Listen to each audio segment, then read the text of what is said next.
So as parents, we thought we had the guardrails in place. We were having the conversations, and at 14, the height of puberty. Long story short, he said, I wanted to experiment with Oxy. I got it from a dealer on Snapchat. It has a hold on me, and I don't know why. That night he died. It seems like more and more kids are trying to cope with life and being open to experimenting with this stuff. So, I mean, what are you finding is driving that? So social media is the catalyst that has opened up these floodgates to our children. And these companies know it, and they have turned a blind eye to it for years. Welcome to today's episode of Falling to Freedom, where addiction ends and faith begins. The weekly podcast that brings thoughtful, informed, and challenging discussions about addiction to the forefront of everyone's minds. We join our host now, Chad Lacombe, for today's topic. Well, today we're joined by Amy Neville, and her story is not only emotionally hard to hear, but one that people need to hear. And it also led to many avenues of advocacy that she's involved in right now that I think are just important for certainly parents to be aware of, but just people in general to be aware of things that are out there that they may not be aware of currently. And so, Amy, thank you for joining us. And if you wouldn't mind just sharing a little bit about your personal story, Sure. You know, as it relates to your son, Alexander. Sure, thank you. Well, thank you for having me. So this really starts back in 2020. My son, Alexander, who was barely 14 at the time everything happened, was just this curious, bright, amazing kiddo who was just curious about the world around him. He was a little entrepreneur. He had an eBay store where he was selling off his childhood toys, and he was really good at it, very organized. I always felt like if he just put that kind of effort into school, it might have been a different relationship with school. He was really good at taking tests at school. Sure. Could pass those no problem. Yeah. Probably without even studying. Yeah, without even studying, yeah. And then he would fight about homework. And so, he always argued like, well, why do I have to do homework if Too smart for his own good. Really, it's really what it felt like most days. But we were really close. We talked about a lot of things with this kiddo. We knew that there would be an experimental phase from a very early age. I remember in first grade, he came home from that first Red Ribbon Week or the drug prevention week at school and wanted to know more. Like, what does it mean to be high? What happens to your brain and your body? And I was like, ooh, we're in trouble. So as parents, we thought we had the guardrails in place. We were having the conversations. And as he got older, those conversations were always age appropriate. We had the internet go off at our house at night. So that way, hopefully he was sleeping through the night, that type of thing. But, he'd figure it out every third day what the password was. He was very clever. And, lo and behold, June of 2020, there was a funky few days and something was really off with him. And so I went to him and I asked him, I said, okay, dude, like, what is going on? Are you using something? And he was like, no, I was up late. I ate something bad, and it's 14, the height of puberty, the moodiness and stuff was totally on par for his personality. So I let it go that day. But he did come back to us a day and a half later. And, long story short, he said, I got to tell you guys something. And it was basically, I wanted to experiment with Oxy. I got it from a dealer on Snapchat. It has a hold on me, and I don't know why. And we did what anybody would do. That following day, we called a treatment place to see what we could do to get him in. They needed to call us back with their recommendation. That night, he died. Like, everything happened really fast. I think it was probably, my guess is 10 days from the first pill to the day that he died. Wow. And I really believe that social media was the catalyst that led to his death. Yeah. So from what I understand, he was, and this is a pretty common story as we're finding, we had other guests that their children, thought they were getting one thing, ended up being a counterfeit pill laced with fentanyl. And I mean, even that in small amounts can be lethal. Yeah. And then you got a skinny 14-year-old kiddo. He didn't stand a chance once that pill went into his mouth. Yeah. And so 10 days. So 10 days from the day that he said, I'm experimenting with these things. It was from the time that he told us he was experimenting to the time that he died was a little more than 24 hours. we were in the waiting period of hearing back from the treatment facility. But looking back on everything, I think it maybe had been about 10 days since the first time he took a pill. The first time he used an OxyContin. What he thought was an Or what he thought was an OxyContin. You think from the beginning they were laced with fentanyl? Oh, absolutely. So that's why it's like within a short period of time, he's like, I can't get free from this. Exactly. That's why things happen so fast. One was the accessibility through social media, and second is the potency, how highly addictive illicit fentanyl is, and I don't think he ever had a legitimate oxycodone. We didn't have prescription medication like that in our house. Sure. I think it literally came from somebody that he met on social media that was able to introduce him to it. In 2020, I mean, fentanyl was definitely around, but it wasn't in the news like it is today in 2020. It wasn't, and it should have been. There was about 96,000 deaths that year, drug-related deaths. I mean, we're talking about when you and I were growing up, probably 5,000 people a year were dying from drugs. That year, we hit 96,000. We should have been talking about it, and we should have been talking about it way before June of 2020. And in our house, we're parents that would have listened to that message because we were trying to be on guard. We were trying to have all the right guardrails in place for this kiddo that we feared might go down this path at some point. But the thought of him dying, that never occurred to us. Like, who dies from one oxy? People take drugs, they experiment with drugs, maybe they get hooked, then they're in and out of treatment, but then something around the 8 to 10 year mark, they either have a chance of recovery or maybe they lose their life. It's certainly not in the first 10 days. No, absolutely not. Do you know, just in kind of your experience now, having dealt with this and being in that circle, when did fentanyl actually become like prevalent? So I believe the fentanyl really started showing up in the illicit drug supply around 2013. Is when it started. There was time. So there was an on-ramp where we should have been talking about it, and we were not. People were describing it as China white and different things like that. People didn't quite have a grasp on what it was. And then, all of these pills, these oxycodone, Xanax, Adderall, whatever you want to imagine, was now being counterfeited with it. So, when we got Alex's toxicology report back, the only thing he had in his system was illicit fentanyl. So there was no oxycodone. It was total counterfeit. And I think from what we're learning, it's like a lot of that has to do with how cheap and potent and addictive it is. So, I mean, if you are unscrupulous and your desire is to maximize profits and get people addicted so you have customers, it's like, for them, it's the perfect thing. Yeah, it's illicit fentanyl has cut out that drug supply chain that you and I grew up with, the whole war on drugs, that piece. They don't have to grow poppies. They don't have to hope for good weather to yield a good crop. They don't have to put armed guards on these crops. They just can get the chemicals in and make these counterfeit pills. How do you think it's going with the awareness effort, Well, I think that, from January 2024 to January 2025, we saw a 25% decrease in drug-related deaths. That's huge. Yeah. It's not enough. I think people hear that and they get comfortable. Oh, great, we're fixing the problem. We're still talking. They're not taking into consideration what the numbers were to begin with. We're still talking about record numbers at this point. And I don't know if you've been following what the CDC's put out in the last few months. Drug deaths are starting to creep back up. So that is not okay. So as much education and awareness out there, there's a lot of amazing orgs, parent orgs like our own, family organizations that are out there doing the work. There's these drug prevention coalitions out there that are doing the work, but grant funding is getting cut right now for these programs, and that's terrifying.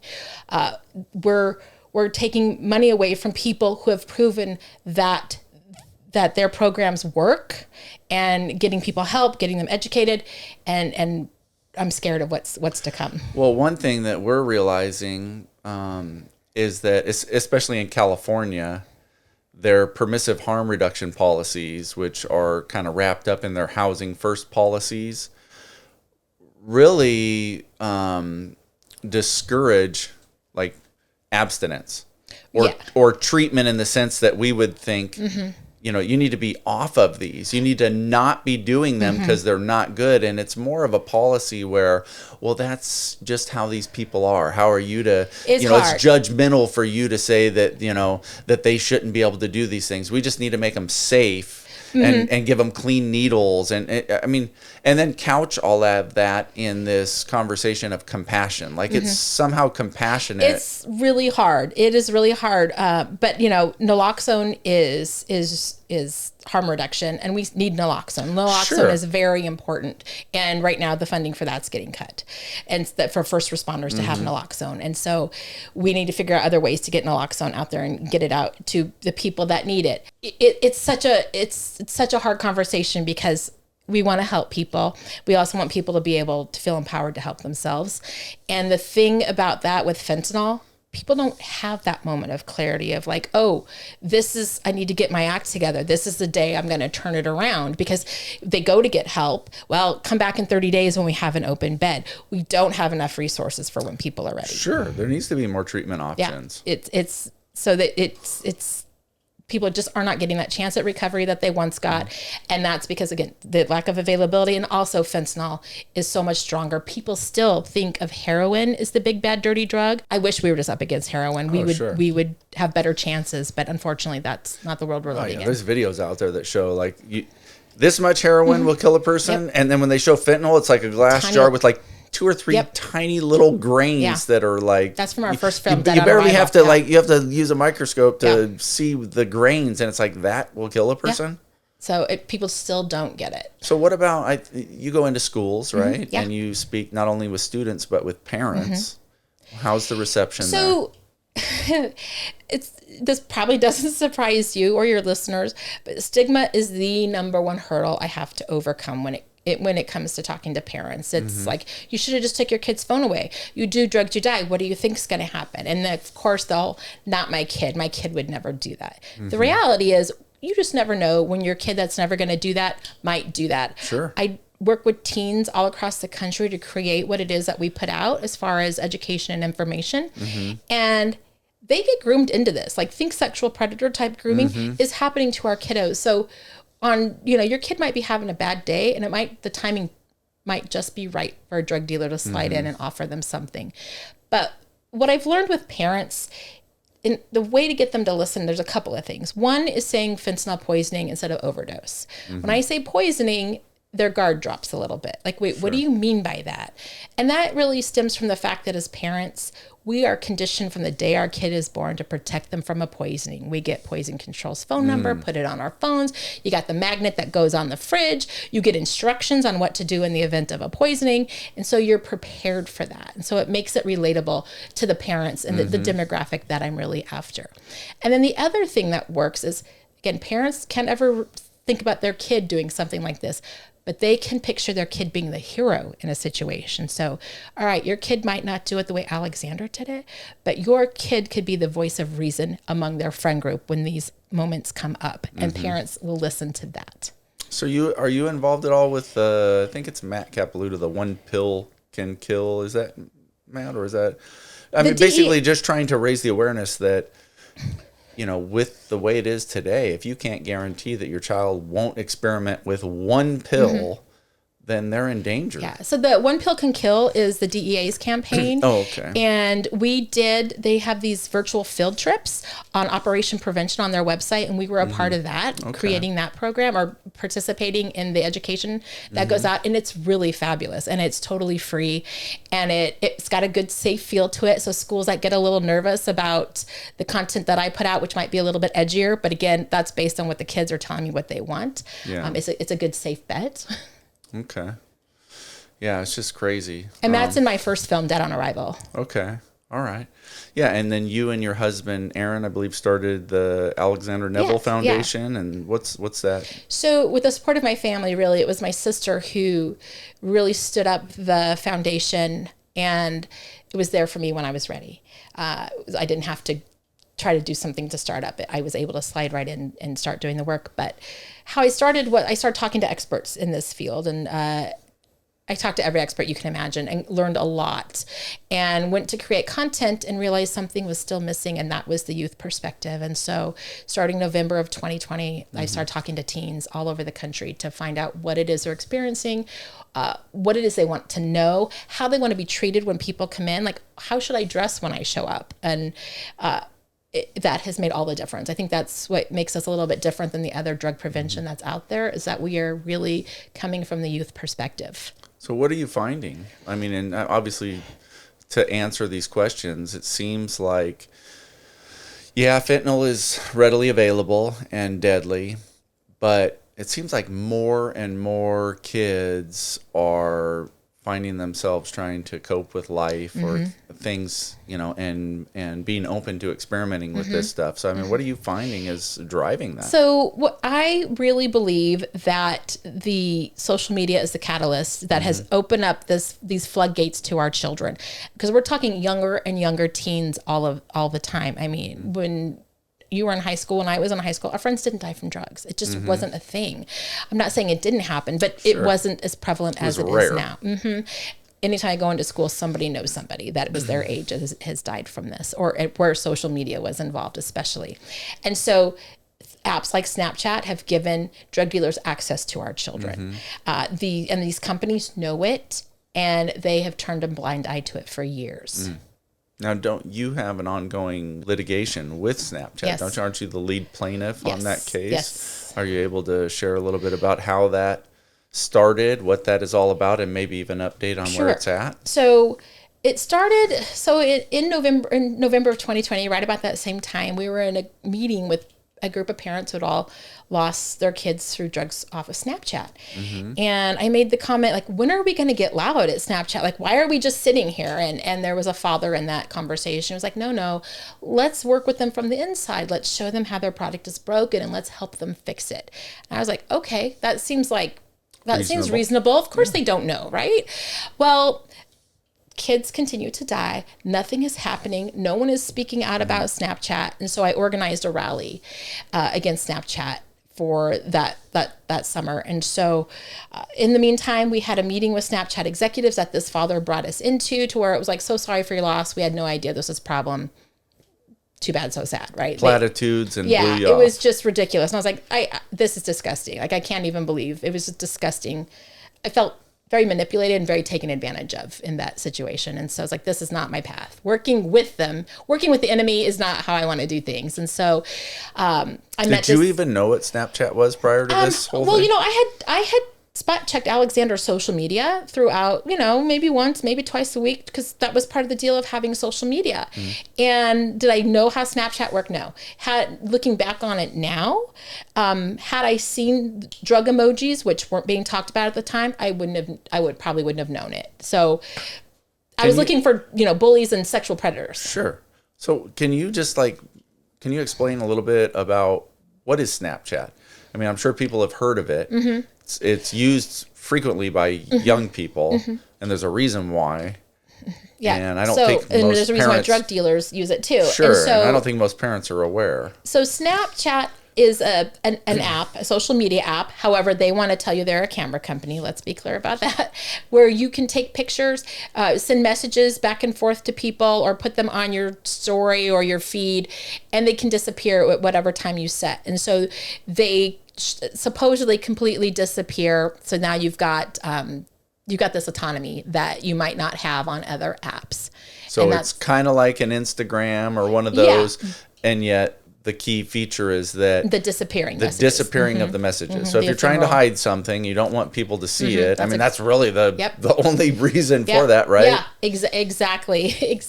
And so that's the main feature. But Snap claims that since it opens to a camera and has cutesy filters, that it's a camera company. And so you guys ended up filing a lawsuit. So I met somebody who had asked, Gretchen Peters from the Alliance to Counter Crime Online, and she said, have you thought about suing Snap? I'm like, well, you know, this dad says you can't sue Snap, the dad that wants to work with Snap. And she goes, you can sue whoever you want. And like the clouds parted in that moment. And I was like, oh my gosh, he means we can't sue and win because of Section 230C of the Communication Decency Act, which basically labels all of it as big tech has manipulated that law to their advantage saying that, well, it's all free speech. Right. I will tell you, a drug menu. Don't they often use like the analogy of a phone company? Yeah, all the time. And it is not the same as a phone company. I mean, you are able to directly contact people. You're able to make, homegrown drug menus that you can advertise. It's a marketplace, and it is an ad machine. I mean, they're facilitating the connection. I mean, it's not just this, random they're actually trying to make connections because that drives their product. They have a thing called quick ad where kids can just quickly add whoever shows up in that quick ad feed, and that gives them a higher snap score, which gives them more clout, makes them feel more important. So it's driving that dopamine hit to their brains, which in turn creates that addiction that kids keep going back to these apps again and again and again. And so they hide behind Section 230C. And so that was why, we couldn't sue, as we would lose because of that. It's been happened time and time again. However, we met Carrie Goldberg, was introduced to Carrie Goldberg from her law firm, who introduced us to the Social Media Victims Law Center, and they really took a huge chance on us. And right now, the bellwether cases have been announced. Those are the cases that will be the first ones to trial. And so we are moving into discovery on those cases. The judge is allowed to move it. That's pretty huge, right? Because now they have to open up their internal documents and books. Exactly. And to me, that's the win. Like, we're way further in this case than anybody ever anticipated. Social Media Victims Law Center was told not to take this case by everybody out there, but Matt and Laura and Glenn, they are all about doing what's right. And that is why they believe in this case. They believe in us, and they're smart. They're so smart. And they've been able to present it in a way that has allowed us to make it as far as we had. Well, that's good. I mean, the reality is, these companies aren't going to change unless it hits their pocketbooks. 100%. I mean, it's going to take lawsuits and legislation to make this happen. But right now, any legislation that's come up, like the Kids Online Safety Act, which would make them have to do a solid duty of care, among other things, they're lobbying against it. They come out and say they publicly support various bills, but meanwhile, they're behind the scenes lobbying against it. Last year, every day that legislation was in session, they spent over $200,000 a day to fight these bills. What do you think their motivation is? They got to protect their profit. I mean, You think if they put these protections in place and do these common sense things, it will affect their bottom line? What will happen is there'll be less engagement. Right. Advertising won't reach kiddos. They won't be able to harvest that data on everybody in the way that they do right now, and so their profits will drop. I mean, that's pretty much the story with all of these social media companies. Absolutely. It's all of them. People don't realize, they think that the app and the stuff is the product, and they don't realize they're the product. That's what I tell the kiddos. They're the product. That's what I tell the kiddos. I'm like, if nothing else, you should be mad that you're not getting your cut at the end of the day. Yeah, absolutely. And it's pretty terrifying with all of the AI stuff that's coming out and being able to manipulate the information that you're putting online. And right now, with the executive order to have an AI moratorium, that's terrifying. Have we not learned from the mistakes of social media? Why are we going to do this again? So what about, if you could just share a little bit about just the addictive nature of social media in general? I don't think that people realize that, I mean, these companies and their products were designed to, trigger those things to make them addictive. So it is, when I talk to kiddos about it, one of the things that we talk about is the SNAP score. So SNAP gives you a score for certain things that you do online, and other apps have their version of that. You earn a badge or whatever it is. And kiddos tell me at first it's fun. It's fun. It's gamified. They go and they do it. But after a while, it gets exhausting. They hear the notification, and it gives them a little tinge of anxiety because now they have to go do this SNAP streak. They're like hooked on doing it. One, because they're worried about losing their SNAP score. Two, because it's giving them that dopamine hit. Now their bodies become reliant on this machine, their phone, their video game, their social media, whatever it is, to fulfill that dopamine need that their brain has, and they can't go without it. And so, do you know of any studies that have been done to it seems obvious when you say that, and I'm sure there's a lot of pushback from these social media companies to suppress any studies, but there's got to be stuff out there. Yeah, well, Mark Zuckerberg came out and says that our studies show that there's no link between mental health issues and social media. You know what I'd like to ask him? Do your kids use it? And they don't. We know that they don't. These executives have said that their kids don't allow their kids on these platforms. So at the same time, they market it right to our kids. Oh, absolutely. So as far as studies go, Jonathan Haidt has and his team have done some really good reporting out there on it. He has the book, The Anxious Generation. It's a really helpful, insightful book for parents. It'll help give some parents some insight on what's going on. So they show, there's a book out there called Careless People that is from a former Meta executive, and that will give you some great insight into it. Like I felt like I was reading a thriller actually the whole time I was reading it. She gets into some of the things that they do. Kind of like a whistleblower. Yeah, she's a whistleblower. Okay. Yeah, so she has some great information. And then of course the film Can't Look Away takes a look at how these companies manipulate teens. Well, what would be your recommendations to parents? I mean, it's like, kids' lives are just like wrapped up in these things. Yeah, there's a whole fear of missing. It's almost like it's so hard. Like as a parent, you may be like, I don't want to give my child a cell phone until they're 15, but it's like there's so much social pressure to give them one at 10 or something. How do you? What would be your advice to parents to navigate this whole social media? It's hard. Trap? It is really hard, and I'm not going to discount that whatsoever. It is harder than it should be. These companies need to help us out in doing better for our kids in these spaces. And I wish just taking the phone away would solve it, but it's not. In fact, that's probably going to create other problems. I'm sure parents that are listening, they've taken a phone away from their kid, right? 20, 30 minutes later, the kid is on full freak out because they want their phone, they need their phone, they need their phone. That's the dopamine issue. That's the dopamine depletion. And so it seems like your kid's being a brat or moody or whatever it is, but it's bigger than that. So if you have... There's an actual physical addiction absolutely. to those. When I go and talk to kiddos, I talk to them, we talk about their social media use when we do the listening sessions, and then we talk about how, I'm like, put your phone in another room. See how long you go before you have that compulsion to have your phone. That's what addiction feels like. And that is a sign that maybe we need to do something about it. So we talk about kind of how to wean themselves off of it, to look at because every phone tells you how long you're on every day. Look at that. Maybe put some settings on that. Put some barriers between you and getting on your apps, like taking all your apps and putting them into a file on your phone that says think. That way, when you go to try to go to that, there's that barrier, and then you can stop and think like, wait, if I get on this app right now, did my mom tell me to walk the dog? Am I supposed to be doing something with my brother or sister? Whatever it is, am I going to get in trouble? And that way they can stop that impulsive. It puts something between them, that impulse to go check that. And hopefully they can start seeing what's going on there. But as far as parents go, you have to wait as long as you can.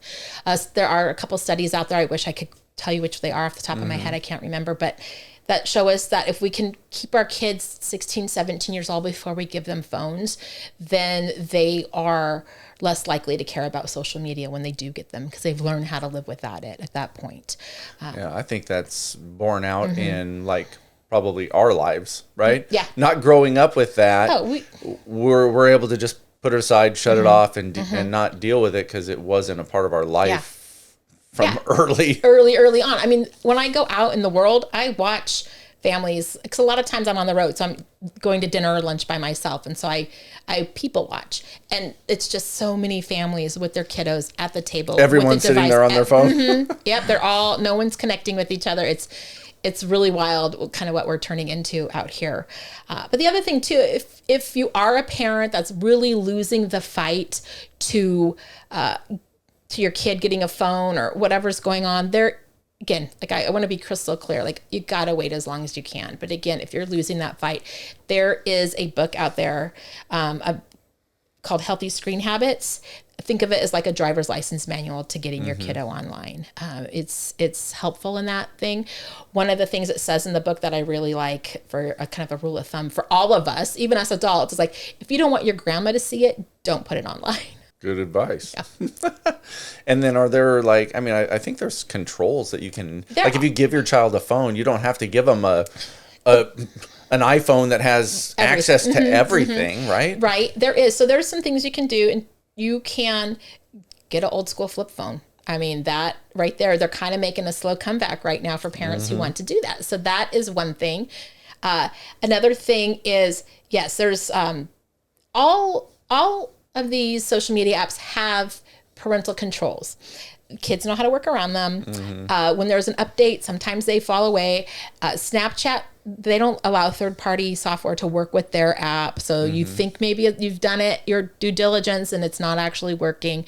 So, but go and put everything on the safest settings that you possibly can. No location sharing, that's a big deal. Snap has some of the best location GPS in the world. So turn that off. Bad people can find your kid very easily. And I know kids like to have it because they like to see which friends are in their vicinity and so on, but it's really not necessary. It's really not. So that's something you can do. And again, the third-party apps like Bark or Life 360, you can put those on a phone. But again, they don't always necessarily work the way you might think they do. And sometimes it's a delayed message that you get that something's going on. So and then also I think something that's really important to do is if your kid has social media, part of the deal, you have to have the passwords because God forbid something happen, you need to access that phone, right? There's that right there. The other thing is you got to spend 2-3 times a week, 5 to 10 minutes at a time, scrolling through their For You feed. Their For You feed or the recommended content. So the algorithmic is this just specific to Snapchat? No, or all of them have it. So when you go onto social media and it's like you might like this or For You, or that's what they're pushing to you. Okay, this is what the social media company is pushing to your child, and that isn't that going to be typically based on what they're searching for? Yes, in theory, yes. But let me give you an example. Let's say you're a 14-year-old girl, you are on the soccer team, it's summer, and you want to get a soccer workout. So you search soccer workouts on Instagram. You're going to get a totally normal soccer workouts right at first and nutrition, but it's going to start to get a little bit edgier and edgier and edgier until where you find yourself in what's called the anorexia bubble. And this is being pushed by the social media companies? Yeah, because it's supposedly. Do they want anorexic children? It drives engagement. Okay. The spookier, scarier, depressive content just drives engagement. It's like the news. Fear, anxiety, anger. They want stories like that because that's what drives viewership. It's exactly what drives viewership.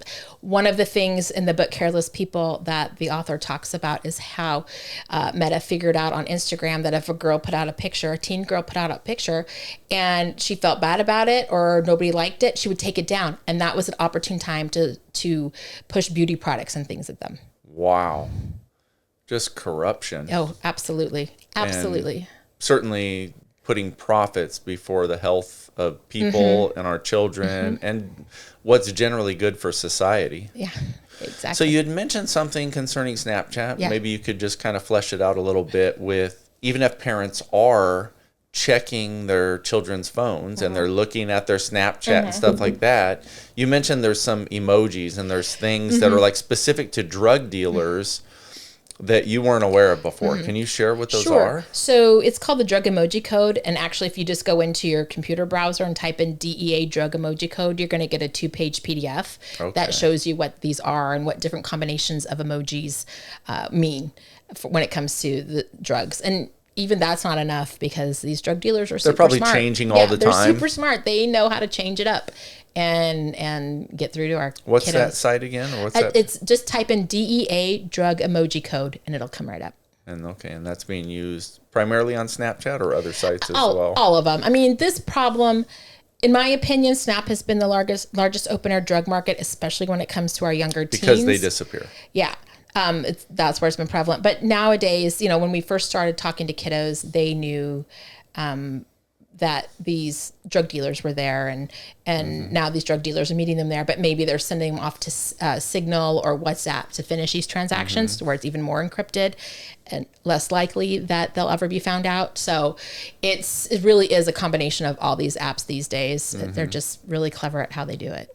So what are some other things, besides trying to have these parental controls on social media and obviously from the litigation side, trying to force them to change their ways? I mean, it seems like having some things that encourage kids to just do the things that we enjoyed when we were kids that involve actual real relationships. It's hard. It's hard. It's going to take parents that are committed to do this. Like there's going to be a group of parents at a school somewhere that's going to be able to all really agree to making this commitment of not giving their kids phones until they're however old they decide, and really sticking to that. But it's hard. I was at a school last year, a private school last year, where they had all done the wait until 8th pledge. And I was talking to kids in kindergarten through 8th grade that day. And when I started in a fourth grade classroom, and I asked the kiddos, how many of you go to bed with a device? And half the class raised their hand. And the mom that I was with, her eyes about fell out of her head. She's like, we've all pledged the wait until 8th. Clearly it's not happening. And so it's really hard. Their whole social fabric is wrapped around that. So it's like, you're basically telling your child to be ostracized from their community by not being able to engage the way all the other kids are. And it's interesting. I think that we need to empower our kids too, though, help them understand that it is okay not to have social media. It is okay if your friend group makes a phone call. We need to teach them how to use the phone again.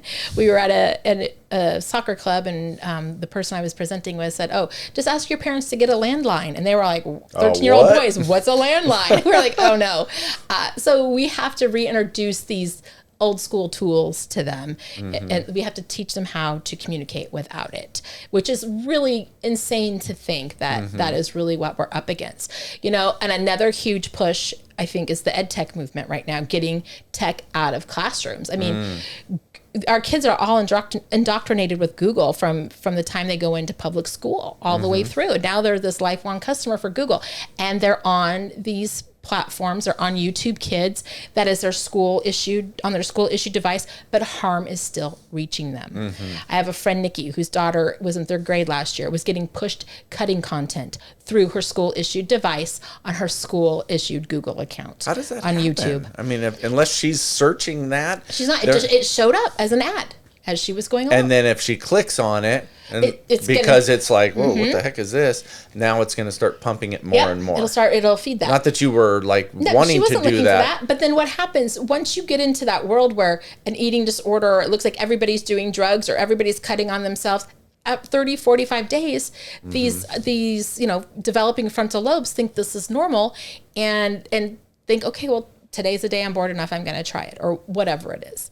Do you happen to know, just off the top of your head, numbers of suicide incident that is related to social media? I don't know. I know it's high. It is high. It is. I work with families. In fact, the same day that we lost Alex, my dear friend Kristen Bride lost her son Carson. Same day? Same platform, same day, different harm. He took his own life after being intensely bullied through Snapchat. And this was your friend we met through our shared. And then it became revealed that it was on the same I remember meeting her for the first time, and she said the date, and I was like, wait, say that again? Since then, together we have founded the Social Media Harms Victims Remembrance Day every June 23rd. Okay. Yeah. Well, that's good stuff. Yeah. So, I mean, it was only 5 years ago, right? Oh, that you lost Alexander, and you seem very, composed about it, and I think that probably is a result of you talking about it repeatedly at different things. But how are you doing, personally? This is not an easy thing to deal with. It's not. It is incredibly difficult. It was either the night of or the day after Alex died. I was in his room, and there was now you're gonna make me cry. So here it comes. There is a little piece of paper on the corner of a piece of paper taped on his wall. And I asked his dad, I'm like, what was here? What was here?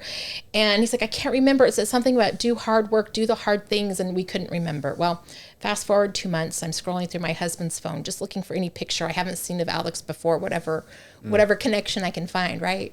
And there's the picture of the piece of paper. And it said, practice rigorous authenticity, do uncomfortable work, and surrender the outcome. And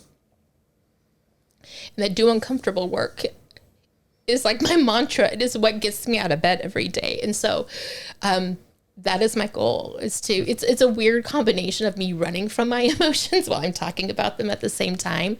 The fact that I get to talk about him almost every day is a treat. And I feel like, Alex lived for 14 years, that I could talk about him for at least that amount of time. And so it's where I find my purpose, and It's when I go to a school, I always give out my personal information, and I always hear from a kid, always, whether it be they need naloxone because of their parents' drug use, or they're in an abusive situation, or their best friend's using pills. I one time even went back to school and helped a young lady advocate for herself, and she was able to go into, she was very suicidal. She had the means, she had the letter, and I was at the right place at the right time to help her get through that. So those things make it all worthwhile. But I will tell you, you could put 30,000 kids in front of me and say, you saved their lives. They can go away and you can have Alex back. I'll take Alex every time. Yeah, absolutely. We are so grateful that you are, in this sphere and advocating. And I know the pain that you are obviously still experiencing, even if it doesn't come out when you're, talking about these things, sort of from the outside and just trying to help people. But the pain is real. Oh, absolutely. And I'm sure it drives you. It does. It's motivates you to get on all those planes and get in that car and drive and it do really this. does. It really does, because when it comes to the work I do at the foundation, I don't take a paycheck for it or anything. I can't even imagine doing that. It is really a labor of love. All right. Well, we really appreciate you being willing to come and share. And do you want to just real quickly just share any websites, Sure. any social media or whatever? Sure. That's probably like, we don't want to say that, but I know. anything that we you have think social would, media. We know that's where the kids are. Sure. Stuff that would be helpful to listeners, not only Sure. parents, but also I would, children. if people want to learn more, if they go to our website, alexandernevillefoundation.org or anfhelp.org, they will find our some of the films that we've done: Dead on Arrival, Come Back Home, and The Safest Place, all short 20 to 25 minute PSA style documentaries, and they're free to watch. And then there is the full length documentary there put out by Bloomberg Media called Can't Look Away. That is the case against social media. People will learn a lot from it. It is a donation link from you that Bloomberg made. However, they can change the price to $0 and watch it for free. So there's some more to learn out there. Yeah, and I did watch that, and it was very informative. So I would recommend that as well. Thank you. Okay, well, Amy, thank you so much again for coming and joining us. And we're going to be praying for your efforts there against Snapchat and everything that you put in your hand to. All right. Thank you for being a part of this much-needed conversation as we expose the raw truths about addiction. Don't forget to like, follow, and most importantly, share. Remember, addiction is the dirty little secret that every family deals with, but nobody wants to talk about.